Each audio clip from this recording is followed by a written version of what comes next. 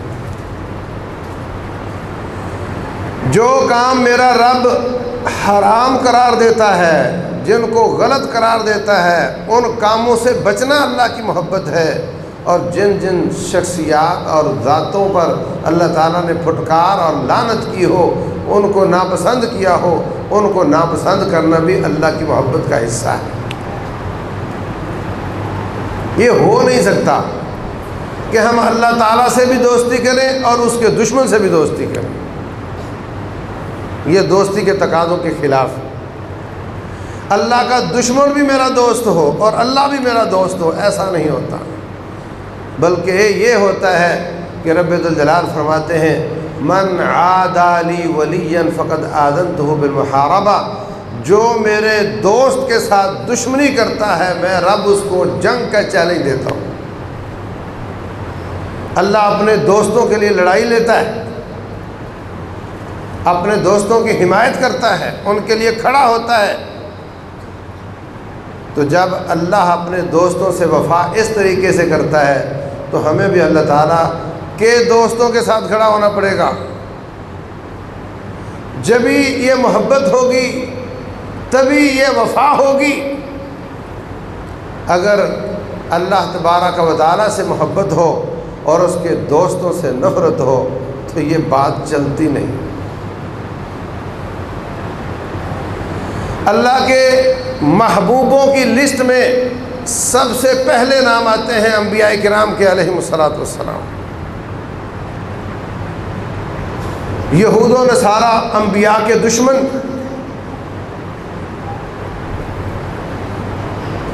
فَلِمَ تَقْتُلُونَ انبیاء اللہ، انبیاء کے قاتل، حتیٰ کہ ہمارے نبی محمد صلی اللہ علیہ وسلم کے بھی قاتل۔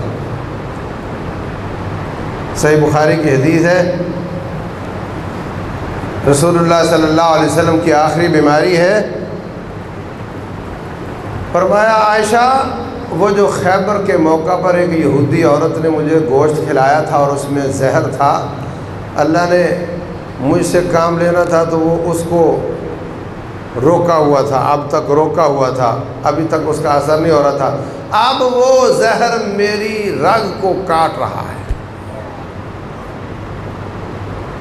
نبی صلی اللہ علیہ وسلم کو بھی انہوں نے شہید کیا۔ یہودی اللہ کے نبیوں کے باغی قاتل،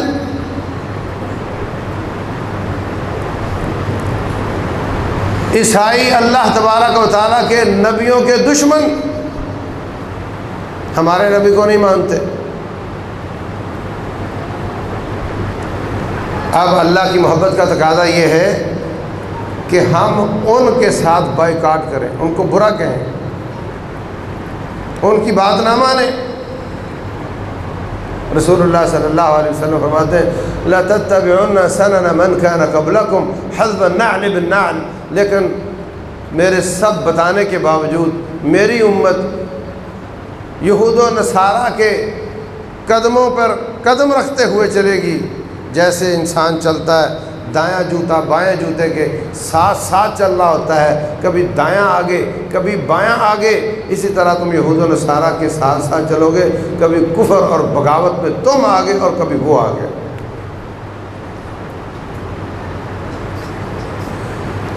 فرمایا کہ حتیٰ کہ اگر وہ کسی گو کی کسی سانڈے کی بل میں گھسیں گے تو تم بھی گھس جاؤ گے، حتیٰ کہ اگر وہ اپنی ماں کے ساتھ منہ کالا کریں گے تو تم میں بھی ایسے ہوں گے جو کریں گے، تم ان کی سیرت پہ چلو گے۔ تو یہ اللہ کی محبت کے بالکل منافی بات ہے۔ اللہ تعالیٰ کی محبت کا تقاضا یہ ہے کہ ان سب سے برات کا اظہار کیا جائے۔ اِنَّا بُرَآءُ مِنْكُمْ وَمِمَّا تَعْبُدُونَ مِن دُونِ اللَّهِ كَفَرْنَا بِكُمْ وَبَدَا بَيْنَنَا وَبَيْنَكُمُ الْعَدَاوَةُ وَالْبَغْضَاءُ أَبَدًا حَتَّى تُؤْمِنُوا بِاللَّهِ وَحْدَهُ۔ ابراہیم علیہ السلام فرماتے ہیں ہمارے تمہارے درمیان دشمنی کا اعلان ہے، ہم تم سے بری ہیں اور قیامت تک کے لیے بری ہیں، یہاں تک کہ تم ایک اللہ پر ایمان لے آؤ۔ ایمان کی بنیاد محبت اللہ واسطے، دشمنی اللہ واسطے۔ فرمایا من احب للہ و ابغض للہ، اللہ کی وجہ سے محبت کرے، اللہ کی وجہ سے نفرت کرے، وَأَعْطَى لِلَّهِ وَمَنَعَ لِلَّهِ، جہاں اللہ پسند کرتا ہے وہاں پیسہ خرچ کرے، جہاں اللہ ناپسند کرتا ہے وہاں پیسہ روک لے، فقد استکمل الایمان، اس کا ایمان مکمل ہوتا ہے۔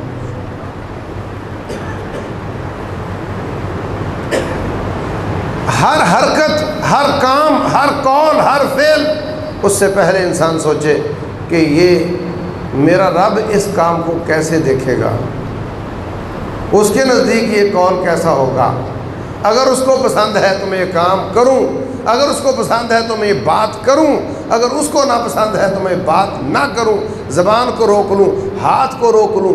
یہ ہے اللہ تعالیٰ کی محبت کے تقاضے۔ اللہ اکبر۔ تو پہلی لسٹ انبیاء کرام کی ہے۔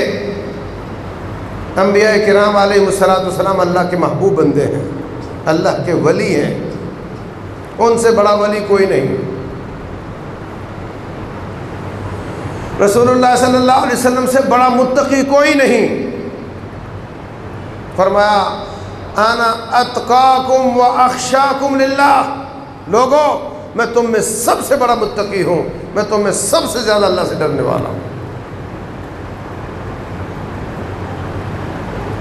سب سے بڑے متقی رسول اللہ صلی اللہ علیہ وسلم، ان کے بعد رسول اور نبی، ان کے بعد اگر درجہ آتا ہے تو وہ صحابہ اکرام رضوان اللہ علیہ مجمعین کا آتا ہے۔ فرمایا لا تسبوا اصحابی، میرے ساتھیوں کو گالیاں نہ دیا کرو۔ تم لوگ اگر احد پہاڑ سونے کے مالک بن جاؤ، احد پہاڑ جتنے سونے کے مالک بن جاؤ اور وہ سارا اللہ کے راستے میں خرچ کر دو، اور میرے صحابہ ایک مٹھی کا صدقہ کر دیں، مقابلہ نہیں کر سکتے۔ کس کو نصیب ہو سکتی ہے نبی کی صحبت علیہ السلام؟ آدم علیہ السلام پیدا نہیں ہوئے، ان کی پیدائش سے 40 سال پہلے تورات لکھی گئی، یہ بات صحیح بخاری میں ہے، اور اس تورات میں لکھا ہوا ہے محمد الرسول اللہ والذین معہ اشداء علی الکفار رحماء بینہم۔ یہ نہیں لکھا وہ کب پیدا ہوں گے، یہ نہیں لکھا ان کے والدین کا نام کیا ہوگا، یہ نہیں لکھا ان کی سیرت کے باقی پہلو کیا ہوں گے، وہ ہجرت کریں گے نہیں کریں گے، لڑائیاں کریں گے مار کے لڑیں گے، یہ سب باتیں نہیں لکھی ہوئی، لیکن یہ ایک بات ان کی سیرت کی بہت ہی ابری ہوئی، بہت ہی زیادہ واضح قسم کی۔ فرمایا محمد صلی اللہ علیہ وسلم اور ان کے ساتھی کافروں پر سخت ہوں گے، مومنوں پر نرم ہوں گے۔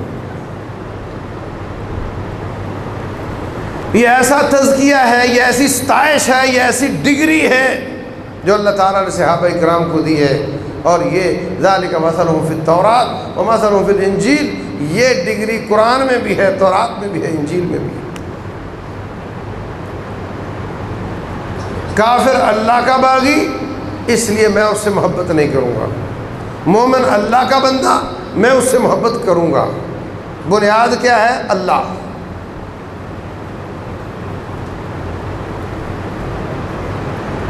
بنیاد اللہ تبارک و تعالیٰ ہے، اور اللہ تعالیٰ ایسے ہی بندے پسند کرتا ہے، انہی کو دنیا میں دیکھنا چاہتا ہے۔ فرمایا من یرتد منکم عن دینہ فسوف یأتی اللہ بقوم یحبہم ویحبونہ، اگر تم مرتد ہو جاؤ اللہ تمہیں ختم کر کے اور قوم لے آئے گا، اور ان کی نشانیاں ہوں گی، وہ اللہ سے محبت کرتے ہوں گے، اللہ ان سے محبت کرتا ہوگا۔ اذلۃ علی المؤمنین اعزۃ علی الکافرین، اللہ کی محبت کا تقاضا یہ ہے کہ وہ اللہ کے مومن بندوں کے لیے نرم ہوں گے اور اللہ کی بغاوت کرنے والوں کے لیے سخت ہوں گے۔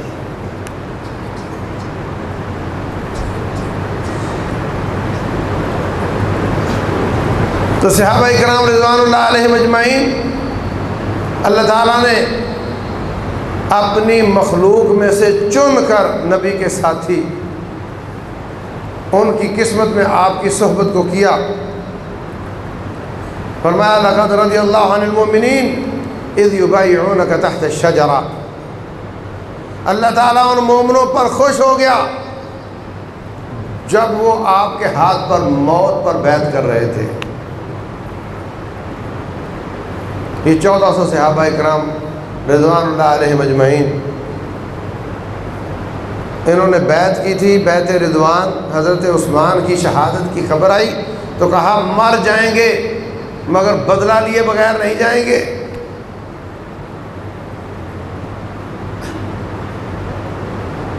اور فرمایا والسابقون الاولون من المہاجرین والانصار، سبقت لے جانے والے مہاجر اور انصاری، والذین اتبعوہم بإحسان، اور جو نیکی کے ساتھ ان کے پیچھے چلے، بعد میں آنے والے صحابہ کرام یا دوسرے، فرمایا سب پر اللہ تعالیٰ راضی ہو۔ اعد لهم جنات تجری من تحت الانہار خالدین فیہا ابدا، اللہ نے ان کے لیے جنتیں تیار کی ہیں، ہمیشہ اس میں رہیں گے، اور یہ بہت بڑی کامیابی ہے۔ تو اللہ تبارک و تعالی نبی صلی اللہ علیہ وسلم اور ان کے ساتھیوں کی جا بجا ستائش کرتا ہے، ان کی خوبی بیان کرتا ہے۔ فرمایا فَإِنْ آمَنُوا بِمِثْلِ مَا آمَنْتُمْ بِهِ فَقَدْ اهْتَدَوْا، یہ جو منافق ایمان کا دعویٰ کرتے ہیں نا، یا یہ بدو جو کہتے ہیں ہم ایمان لائے، ایمان نہیں، یہ مسلمان ہوئے ہیں۔ قالت الاعراب آمنا، بدوی کہتے ہیں ہم ایمان لائے، نہیں ایمان نہیں، ولیکن قولوا اسلمنا، تم کہو مسلمان ہوئے ہیں، ولما يدخل الایمان فی قلوبکم، ابھی تک دلوں کے اندر ایمان جاگوزی نہیں ہوا ہے۔ ایمان کب قبول ہوگا، مومن ہونا اس کا کب مانا جائے گا؟ فَإِنْ آمَنُوا بِمِثْلِ مَا آمَنْتُمْ بِهِ فَقَدْ اهْتَدَوْا، جس طریقے کا ایمان صحابہ اکرام کی جماعت لے کر آئی ہے، اگر اس طرح کا ایمان لائیں گے تو ان کا ایمان قبول ہوگا۔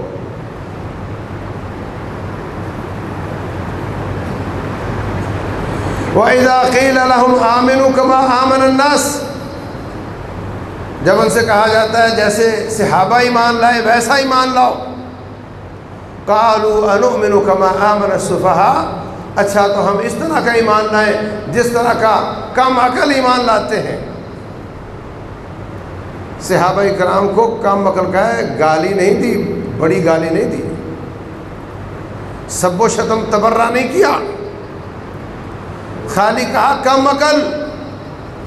رب ذوالجلال والاکرام کا غصہ جوش میں آ گیا، الا انہم هم السفہاء، خبردار یہ ہی بے وقوف ہیں جن پر ناراض ہو کر ان کے اوپر آنے والی گالیوں کا جواب مولا دیتا ہو، ان کی شان کیا ہوگی؟ اللہ ان پر جو زیادتی کرتا ہے جواب دیتا ہے، جو شخص ان پر زیادتی کرے اس کا جواب اللہ دیتا ہے۔ الا خبردار، انہم بے شک وہ، ہم السفہاء وہ ہی پاگل ہیں، وہی بے وقوف ہیں۔ تو جب ان سے کہا جاتا ہے ایسا ایمان لاؤ جیسے صحابہ کرام ایمان لائے، ان کا ایمان معیار ہے، جو ان سے نیچے ہوگا وہ سست کہلائے گا، جو ان سے آگے جائے گا وہ خارجی کہلائے گا۔ معیار صحابہ کرام کا ایمان۔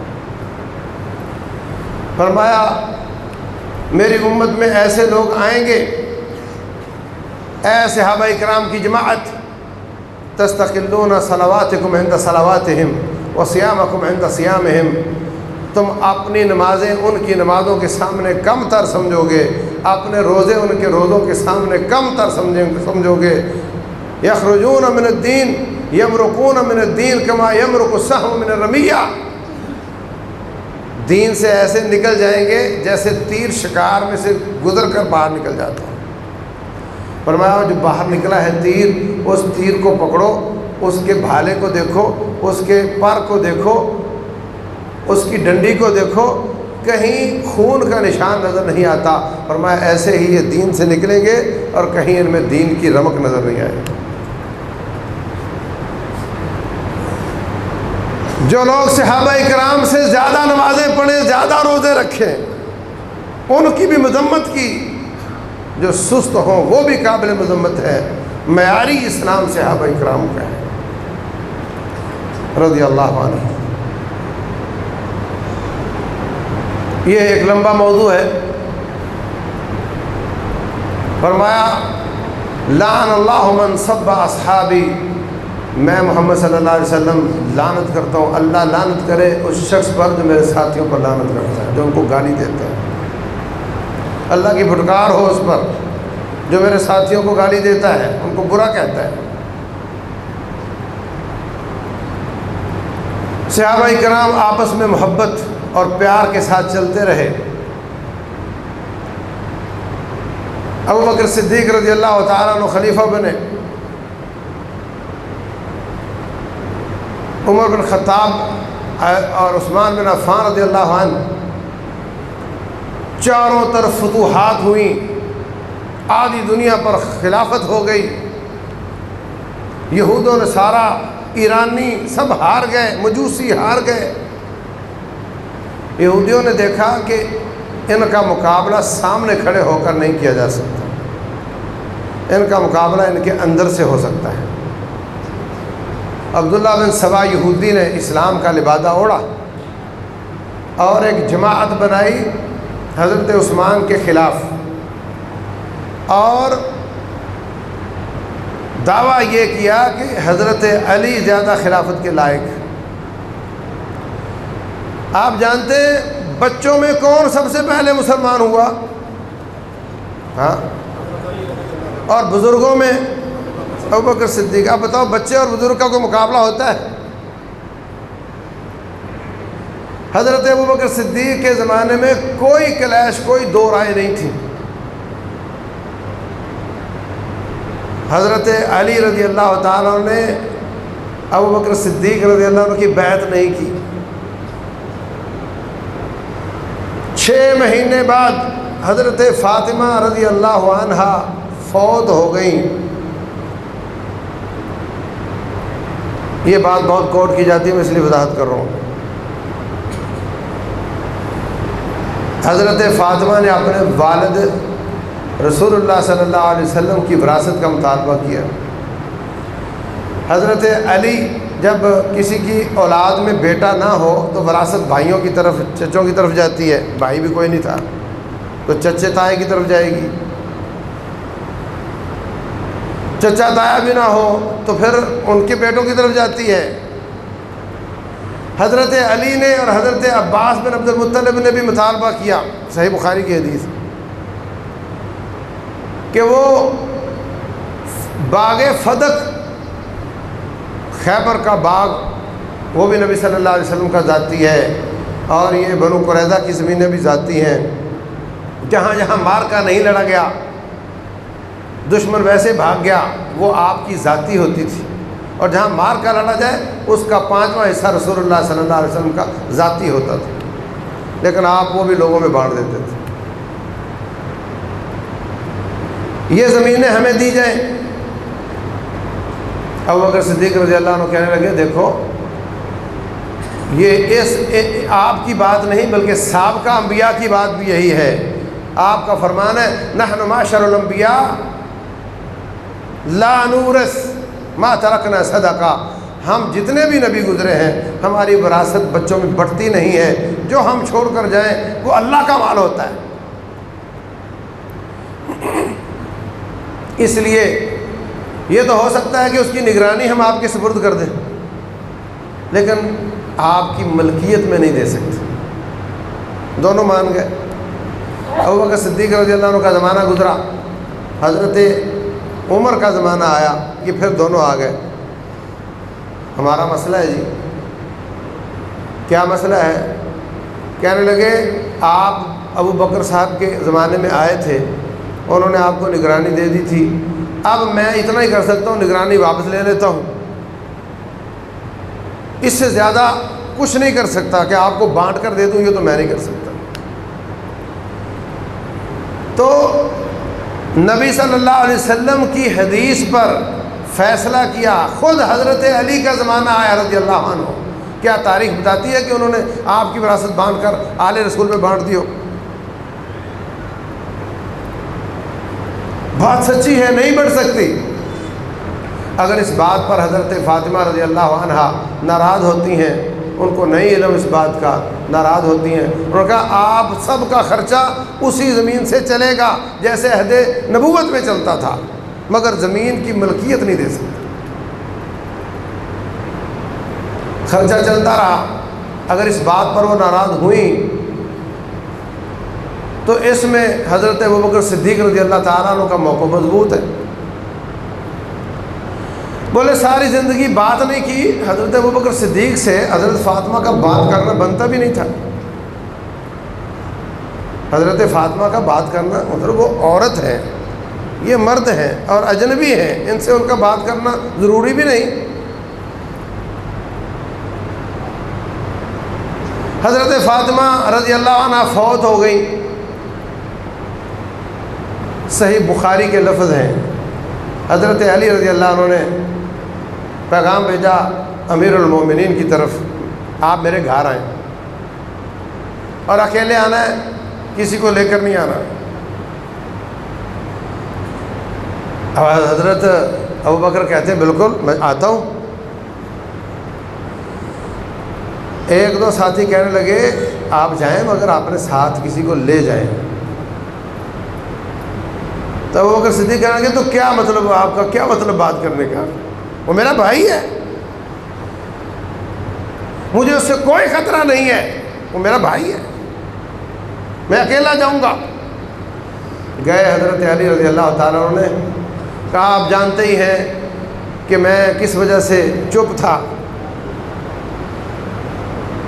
اور اب میں آپ کی بیعت کرنا چاہتا ہوں۔ تو کہا ہاتھ نکالا، کہا کر لو۔ کہنے لگے ایسے تھوڑے کروں گا، سب کے سامنے کروں گا۔ مسجد نبوی میں تشریف لائے، ابوبکر صدیق کھڑے ہوئے، انہوں نے حضرت علی کے فضائل بیان کیے۔ حضرت علی کھڑے ہوئے، انہوں نے ابوبکر صدیق کے فضائل بیان کیے رضی اللہ عنہم، اور بعد میں کہا میں آپ سب کے سامنے ان کی بیعت کرتا ہوں۔ یہ وہ باتیں ہیں جن کو ادھورا بیان کر کے اپنے مقاصد حاصل کیا جاتا ہے۔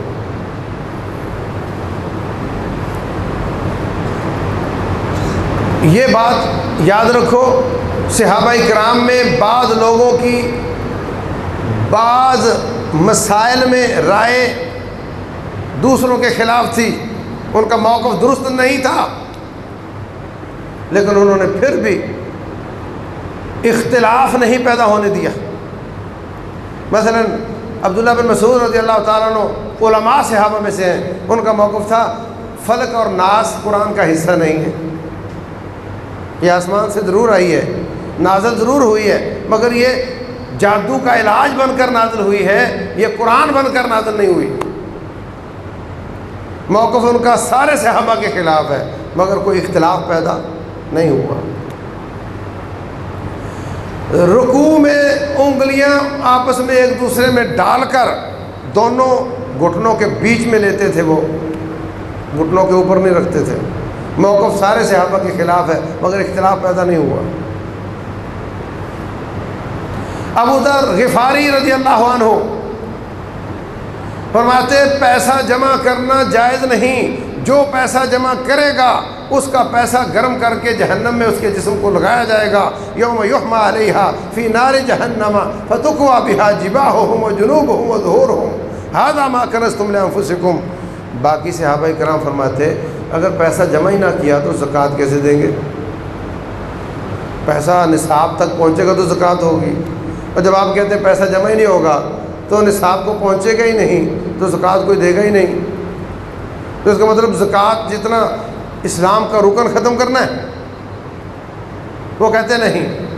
والذین یکنزون الذهب والفضہ، جو قرآن کہتا ہے وہ ٹھیک ہے، جو لوگ سونا اور چاندی جمع کرتے ہیں ان کو گرم کر کے جسموں کو لگایا جائے گا۔ صحابہ کرام فرماتے ہیں اس سے مراد وہ والا سونا چاندی ہے جس کی زکوٰۃ نہ دی گئی ہو۔ وہ کہتے نہیں میرا موقف ٹھیک ہے۔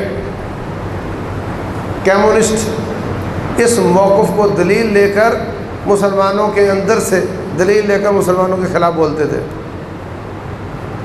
کہ کسی کو اپنا مال جمع کرنے کی اجازت ہے ہی نہیں، حالانکہ بات بنتی نہیں۔ تو بہرحال حضرت معاویہ بن ابی سفیان رضی اللہ تعالیٰ عنہ کے ساتھ ان کی بات ہوئی۔ حضرت معاویہ نے حضرت عثمان کو خط لکھا کہ بزرگ ہیں، ابو ذر غفاری ابتدائی مسلمان ہیں، لیکن موقف ان کا یہ ہے، ان کی وجہ سے پریشانی کھڑی ہو رہی ہے۔ حضرت عثمان نے ان کو اپنے پاس بلا لیا، آپ نے پاس بلایا، پھر وہاں سے ایک گاؤں تھا ربضہ، کہا اگر آپ پسند کرو تو آپ ربضہ چلے جاؤ، ربضہ چلے گئے۔ اختلاف نہیں بننے دیا، موقف کسی کا باقی جمہور صحابہ کے خلاف ہے، اس کے باوجود اس کو اختلاف نہیں بننے دیا۔ یہی بات آپ کی ترکے کی تقسیم کے بارے میں ہے، یہی بات اختلاف پیدا ہوا، خلیفہ انصاری ہوگا یا مہاجر ہوگا۔ ایک حدیث سنائی، الائمۃ من قریش، نبی صلی اللہ علیہ وسلم نے فرمایا خلیفہ قریشی ہوگا، اختلاف ختم ہو گیا۔ محبت تھی، پیار تھی، انہی صحابہ کرام نے، انہی انصاریوں نے حضرت ابوبکر صدیق کی بھی بیعت کی، عمر بن خطاب کی بھی بیعت کی، سب کی بیعت کی۔ تو اس طرح کا یہ کوئی کہے کہ بات آ ہی نہیں سکتی، انسان ہے، اختلاف کی بات تو آ سکتی ہے مگر وہ باقی نہیں رہتی تھی۔ لیکن عبداللہ بن سبا یہودی نے جو چکی چلائی، اس نے حضرت علی رضی اللہ تعالیٰ عنہ کو اللہ بنا کر پیش کیا، حضرت علی کو اللہ بنا کر پیش کیا۔ کوئی کہتا ہے علی وارث، کوئی کہتا ہے اللہ وارث، کوئی کہتا ہے علی مدد، کوئی کہتا ہے اللہ مدد، کوئی کہتا ہے اللہ جانے، کوئی کہتا ہے علی جانے۔ یہ ایک گروپ کھڑا کر دیا۔ حضرت علی رضی اللہ تعالیٰ عنہ کو پتہ چلا، انہوں نے ان کو سزائیں بھی دی، ان کو زندہ جلا دیا۔ عبداللہ بن عباس تھے یا عبداللہ بن عمر تھے رضی اللہ عنہ، فرمانے لگے اگر میں ہوتا تو ان کو زندہ نہیں جلاتا تھا۔ وہ جن کو جلایا تھا وہ کہنے لگے دیکھا ہمیں زندہ جلایا، ہمارے ساتھیوں کو، لا يعذب بعذاب النار الا رب النار، آگ کا عذاب صرف آگ کا رب ہی دے سکتا ہے، چونکہ علی نے آگ کا عذاب دیا لہذا رب بھی تو ہوا نا۔ انہوں نے اپنا پھر اس میں سے مسئلہ نکال لیا۔ یہاں سے غلو شروع ہوا۔ پہلا فرقہ اسلام کا یہ تھا جو حضرت علی کو اللہ مانتا تھا، اور حضرت عثمان کے خلاف پورے علاقے میں گھوم گیا، ہر جگہ سے خط لکھ رہا ہے، سب کو کہتا ہے کوفے والو مصر تو تباہ ہو گیا، تم تو بڑے مزے میں ہو۔ مصر جاتا تو کہتا مصر والو کوفہ برباد ہو گیا، تم تو بڑے مزے میں ہو۔ ہر جگہ سے خلفاء گورنروں کے خلاف خط لکھ لکھ کر حضرت عثمان کے خلاف فضا فراہم کی، فضا مہیا کی، اتنی برین واشنگ کی کہ بڑے بڑے صحابہ کرام کے بچے، ان کا دماغ یہ ہو گیا کہ حضرت عثمان کو اب زندہ نہیں رہنا چاہیے۔ تو عزیز بھائیوں، کمال لوگ تھے۔ ایک طرف چند لوگ جو یہ چاہتے ہیں کہ حضرت عثمان کی خلافت ختم ہو، حضرت عثمان شہید کر دیا جائے، اور ایک طرف آدھی سے زیادہ دنیا کا خلیفہ عثمان رضی اللہ عنہ چاہے تو اپنے چاروں طرف فوجوں کی فوجیں کھڑی کر دے۔ وہ لوگوں کو کہتے ہیں حضرت علی اپنے بیٹوں کو بھیجتے ہیں ان کی پہرے داری کے لیے، اور وہ آگے سے ان کو بھگا دیتے ہیں گھر چلے جاؤ، میری کوئی پہرے داری نہ کرے۔ پھر حضرت علی بھیجتے ہیں بیٹے آپ نے حضرت عثمان کی آنکھوں سے بھی بچنا ہے اور آپ نے پہرے داری بھی کرنی ہے۔ وجہ وہ کہتے تھے مجھے تو علم ہے، نبی صلی اللہ علیہ وسلم نے فرمایا ہے کہ تو شہید ہوگا، جب مجھے جانا ہی ہے تو اگر ایک آدمی کے خون سے مدینے کی گلیاں لبریز ہوں تو پھر دو نہیں ہونے چاہیے۔ اگر یہ کام ہونا ہے تو کم از کم کیجویلٹی کے ساتھ ہونا چاہیے۔ تو جب مجھے یقین ہے کہ مجھے جانا ہی جانا ہے تو میں بندے کھڑے کر کے 2 قوموں کو لڑا کر کے ہزاروں قتل کروا کر کے پھر جاؤں وہ اچھا ہے، یا میں اکیلا چلا جاؤں تو وہ اچھا ہے؟ دیکھو ان کا امت کے ساتھ پیار کیسا ہے۔ اس لیے عجیب بات ہے، خلیفۃ المسلمین کی کوئی سیکورٹی نہیں، اور لوگ آتے ہیں اور ان کو شہید کر کے چلے جاتے ہیں۔ نتیجے میں یہی لوگ مسجد نبوی کی امامت بھی کروا رہے ہیں۔ لوگ پوچھتے ہیں حضرت عثمان سے، انہوں نے تو مسلح چھین لیا، اب کیا کرنا ہے؟ فرماتے ہیں ان کے پیچھے نمازیں پڑھو، اختلاف نہ کرو۔ انہوں نے مجبور کر کے حضرت علی کو خلیفہ بنایا رضی اللہ عنہ۔ حضرت علی کسی وجہ سے 6 مہینے بیعت لیٹ کریں تو ان کے خلاف کوئی ایکشن نہیں ہوتا، ہوا کوئی؟ حضرت معاویہ نے ان کے خلاف کہا پہلے قصاص پھر بیعت لیٹ کی۔ یہی لوگ جو امت کو پھاڑنا چاہتے تھے، جو اس وقت قوت میں تھے، جنہوں نے حضرت علی رضی اللہ عنہ کو خلیفہ بنایا تھا، یہی بیچ میں سے کہہ رہے ہیں کرو حملہ حضرت معاویہ پر رضی اللہ عنہ۔ تو صحابہ کرام کی محبت ہمیشہ رہی، کبھی ختم نہیں ہوئی۔ جو نقصان ہوا یہ بیچ میں داخل ہونے والوں نے کیا۔ حضرت طلحہ اور زبیر رضی اللہ تعالیٰ عنہ انہوں نے بیعت کر لی حضرت علی رضی اللہ عنہ کی، معاویہ اور ان کے ساتھیوں نے بیعت نہیں کی۔ حضرت علی فرماتے ہیں پہلے بیعت کرو، مجھے مضبوط کرو، پھر اپن کے ساتھ لے لیں گے۔ تو وہ کہتے ہیں طلحہ زبیر اور ان کے ساتھیوں نے بیعت کی ہے نا، آپ کو مضبوط کیا ہے، کتنا کے ساتھ لے لیا آپ نے؟ ہم پریشر گروپ بن کر رہیں گے، ہم امیر المومنین کا قصاص لینا چاہتے ہیں۔ اتنا زج کیا ان کو کہ تم نے بیعت کر لیا اور قصاص پھر نہیں ہو رہا، سال گزر گیا ہے۔ حتیٰ کہ حضرت طلحہ اور زبیر رضی اللہ عنہ اکھڑ گئے، اتنا زج کیا ان کو، تم نے بیعت کی ہوئی ہے اور قصاص نہیں ہوا۔ وہ گئے وہاں سے مکہ، وہاں جا کر بات ہوئی، سب نے کہا دیکھو جی تم حکومت کا حصہ ہو، حکومت میں بیٹھ کر بھی قصاص نہیں لے رہے ہو۔ وہ کیا کہتے ہیں جی ہم کیا کریں، ہم ابھی کمزور ہیں، اچھا چلو ہم آپ کا ساتھ دیتے ہیں، اور جا کر کے حضرت علی رضی اللہ تعالیٰ عنہ کو فرماتے ہیں، کہتے ہیں کہ ہم آپ کا ساتھ دیتے ہیں، چلو قصاص لیں۔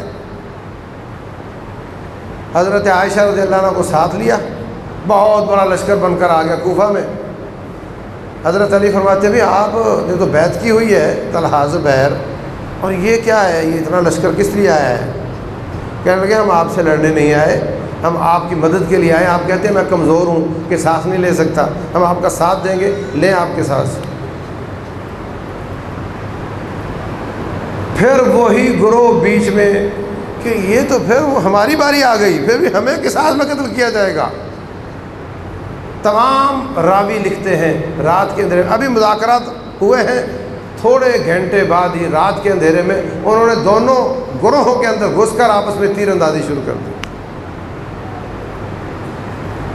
حضرت علی حیران ہے کہ یہ پیارے ساتھی میرے کبھی بے وفا نہیں ہوئے، اور یہ کہہ رہے تھے کہ ہم تیرے لیے آئے ہیں، اور اب یہ تیر برسا رہے ہیں۔ وہ کہتے ہیں امیر المومنین خلیفۃ المسلمین ہمارے ساتھ وعدہ کیا لڑنا نہیں ہے، اب یہ تیر برسا رہے ہیں۔ بیچ میں جب تیر برسنے لگ گئے تو دوسروں نے جواب، جس کو اوپر تیر گرے گا آ کر وہ کچھ تو کرے گا، جواب دینا شروع کر دیا، لڑائی ہو گئی۔ نتیجے میں حضرت طلحہ بھی شہید ہو گئے، زبیر بھی شہید ہو گئے۔ اس کو جنگ جمل کہتے ہیں۔ یہی لوگ ابھار کر لے گئے حضرت معاویہ پر حملہ کرنے کے لیے، اس کو جنگ صفین کہتے ہیں۔ اور جب دونوں مار کے ہونے کے بعد صحابہ کرام نے دیکھا کہ کوئی شکل نہیں، مسلمان آپس میں لڑ پڑے۔ حضرت معاویہ رضی اللہ عنہ کے ساتھیوں نے قرآن اٹھا لیے، ہم قرآن کا فیصلہ چاہتے ہیں۔ اچھا، حضرت علی کہتے ٹھیک ہے، کیا ہونا چاہیے؟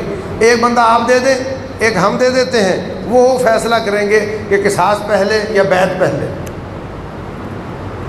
انہوں نے عمرو بن عاص رضی اللہ عنہ دے دیے شام والوں نے، اور حضرت علی نے ابو موسیٰ اشعری دے دیے رضی اللہ عنہ۔ یہ دونوں بیٹھتے فیصلہ کرتے۔ اس سے پہلے حضرت علی کے ساتھ وہ غلط لوگ جو ان کو پریشان کر رہے تھے، انہوں نے کہا جی علی بھی کافر، علی کے ساتھ جتنے لوگ ہیں سارے کافر، نعوذ باللہ۔ کیوں؟ کیونکہ ان کو پتہ چلا کہ اب پھر یہ اکٹھے ہو گئے ہیں، قصاص لیں گے تو ہمارا ہی قصاص ہوگا۔ کیوں کافر بھائی؟ کہتے ہیں اللہ فرماتے ہیں ان الحکم الا للہ، حکم اللہ کا چلے گا، اور تم کہتے ہو یہ دو بندوں کا چلے گا، تم نے ان کو شریک بنا لیا ہے، لہذا نعوذ باللہ سارے ہی کافر۔ پہلا فرقہ حضرت علی کو اللہ بنانے والا، دوسرا فرقہ حضرت علی کو کافر کہنے والا رضی اللہ عنہ، جبکہ وہ جنتی ہیں، ان کی جنتی ہونے میں کوئی شک نہیں ہے۔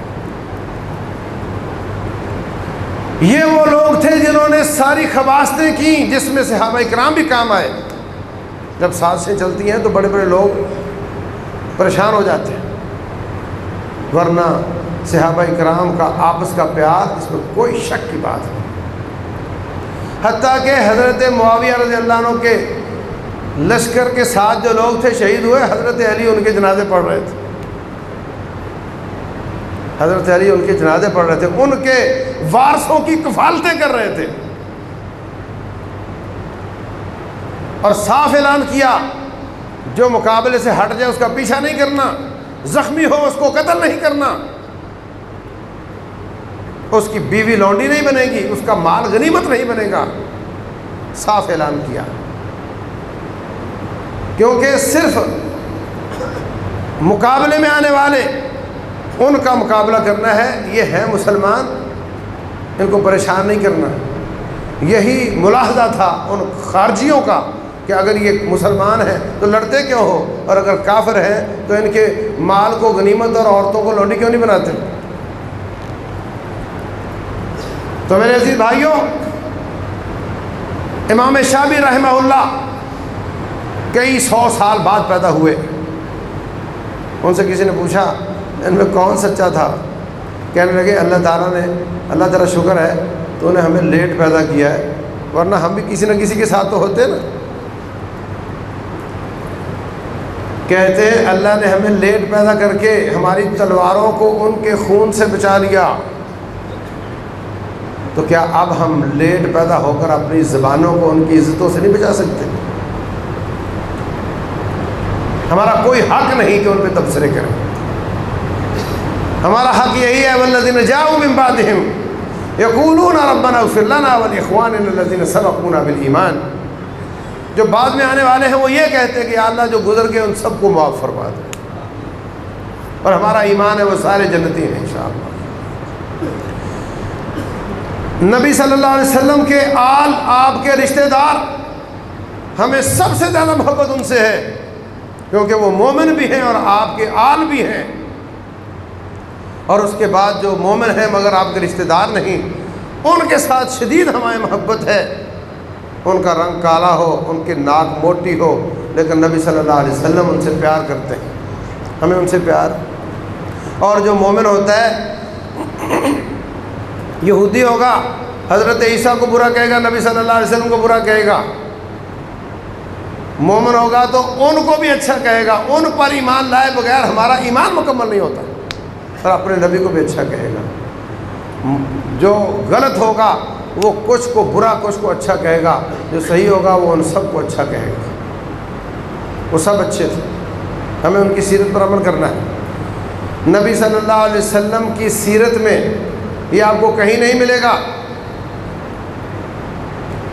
کہ مسلمانوں کی آپس کی لڑائی میں کیسے کرنا ہے، کیا قاعدے ضابطے اور ادب آداب ہوں گے، آپ کی سیرت میں کہیں نہیں ملے گا۔ آپ کے زمانے میں نہ صحابہ لڑے اور نہ یہ سیرت پیدا ہوئی۔